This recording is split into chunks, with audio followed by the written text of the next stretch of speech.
Poltekkes Kemenkes Medan, jurusan Kesehatan Lingkungan. Kami akan memperkenalkan inovasi media pembelajaran, yaitu Problem and Solution Card for Waste Management. Learning by playing, act by thinking. Di desa itu yang kita lakukan adalah membuat OA-nya terlebih dahulu.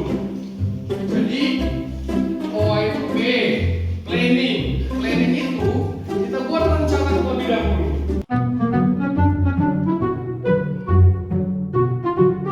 Kenapa sih mukanya bete banget?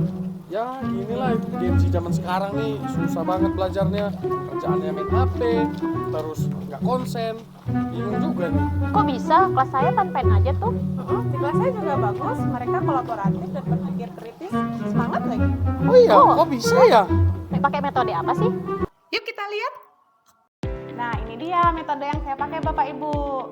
Metode permainan edukatif, namanya Problem and Solution Card for Waste Management. Ini merupakan inovasi media pembelajaran berbentuk permainan edukatif yang membantu mahasiswa memahami pengelolaan sampah dengan cara yang menyenangkan, kolaboratif, dan aplikatif. Media ini terdiri dari 3 kelompok kartu utama, yaitu yang pertama kartu masalah atau problem card, berisi berbagai permasalahan yang nyata yang sering ditemukan di lingkungan seperti penumpukan sampah, pemilahan yang tidak tepat, atau pencemaran sampah di laut. Yang kedua, kartu solusi atau solution card, berisi alternatif solusi yang bisa diterapkan untuk mengatasi masalah tersebut. Yang ketiga adalah kartu aksi atau action card, menggambarkan tindakan konkret yang bisa dilakukan oleh individu atau kelompok berdasarkan solusi yang dipilih. Tujuan dari media ini adalah melatih kemampuan berpikir kritis mahasiswa melalui pendekatan problem solving learning yang dikemas dalam bentuk permainan interaktif. Mahasiswa tidak hanya belajar teori, tapi juga belajar mengkaitkan masalah, solusi, dan aksi nyata yang relevan dengan kondisi di lapangan. Wah, menarik juga ya. Seperti bermain kartu, namun isinya edukatif. Terus gimana cara mainnya?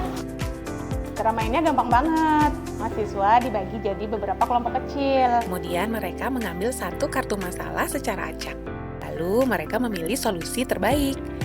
Kemudian mereka mencocokkan dengan kartu aksi sesuai dengan problem dan solusi yang telah mereka pilih.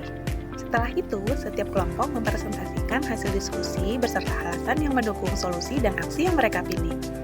Mahasiswa dari kelompok lain kemudian memberikan tanggapan, sanggahan, atau masukan terhadap hasil presentasi tersebut.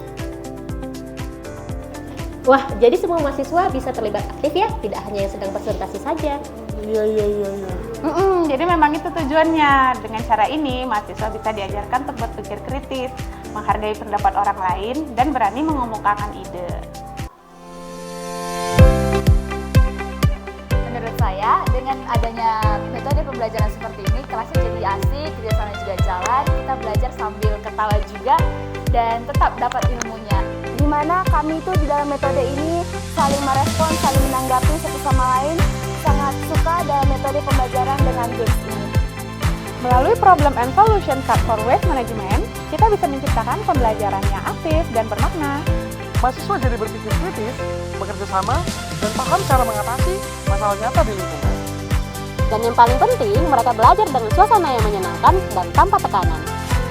Karena belajar itu bukan sekedar mendengar, tapi berpikir, berkolaborasi, dan bertindak untuk bumi yang lebih baik.